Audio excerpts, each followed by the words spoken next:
Well, hello there. This is 7th Circle Gaming, and today we're going to be analyzing the early access grand strategy naval combat game, Victory at Sea Atlantic. We'll get started with the analysis in just a moment, but first, it's disclosure time. Of course, if you'd like to read through all of this, just pause the video and read at your leisure. However, if disclosures and disclaimers are not exactly your thing, just let the video run.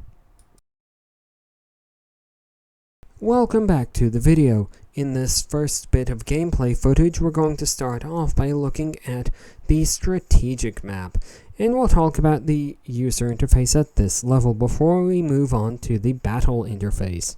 The game world for Victory at Sea Atlantic is impressively large. We would estimate that moving across the map at 1x speed, it could easily take an entire day, that is 24 hours, for a vessel to move from one side of the map to the other. The game does its absolute best to restrict the user interface to the edges of the screen, leaving the majority of the play space free. At the top center of the screen, players can find their resource stockpile.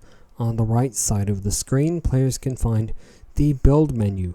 All of this leaves the majority of the bottom of the screen free for the context-sensitive menu. In this second gameplay clip for the video, we're going to now move on and look at the battle interface. Starting at the top left-hand corner, we have a currently selected unit indicator. At the top right-hand corner of the screen, we have the system menu, which includes not only the time dilation menu, but also the system menu, which includes, rather helpfully, a quick link to the tutorials.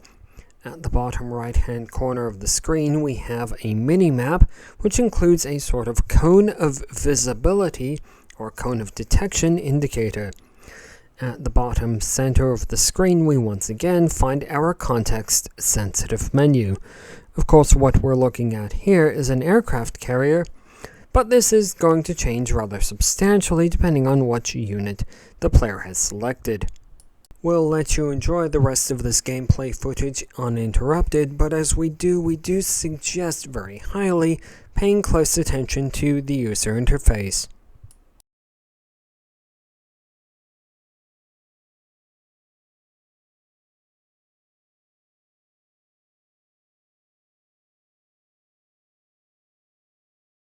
And that's all the gameplay footage we have to share with you on this particular video. So let's now move on to our first proper chapter, which, as it always is here at 7th Circle Gaming, Immersion. In here, the game has earned an absolutely positively average score of 7.5 out of 15. The game does nothing poorly, nor does it do anything particularly well as far as immersion is concerned. That's all we have to say about immersion, so let's now move on and talk about difficulty.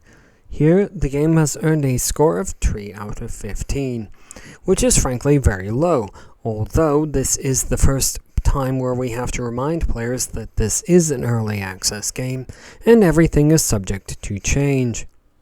Regardless, it does seem from all of our evaluation sessions that completing at least some of the tutorials is likely to produce positive results.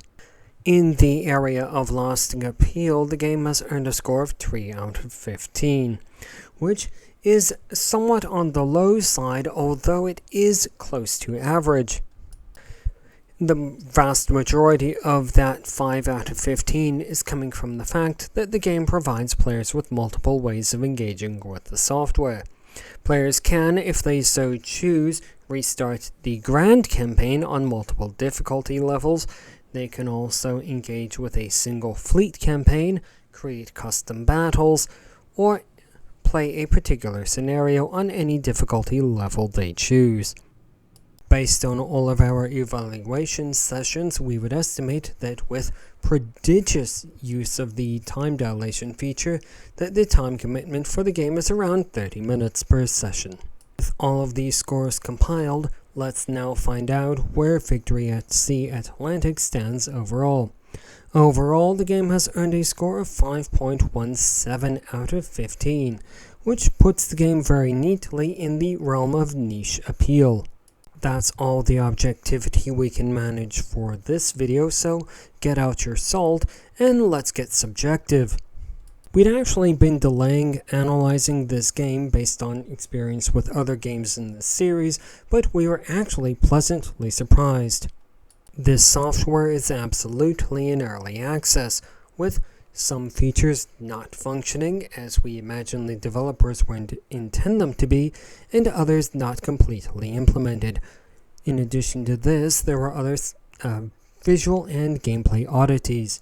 We here at 7th Circle Gaming are not normally in the habit of requesting features from developers, but in this case we would like the option of replacing the animated strategic map with a more traditional map, as the animation simply seems to be there for its own sake. And on that final, highly subjective note, congratulations to everyone who watched all the way to the end of the video. We at 7th Circle Gaming do cordially invite you to utilize the comments section to express your opinions about anything that we've said in this video. Whether you agree or disagree, we welcome that. We also welcome your suggestions for games to analyze on the channel. Even if you do neither of these, we would remind you that the like and subscribe buttons are conveniently located on your screen. Until the next video from 7th Circle Gaming, goodbye.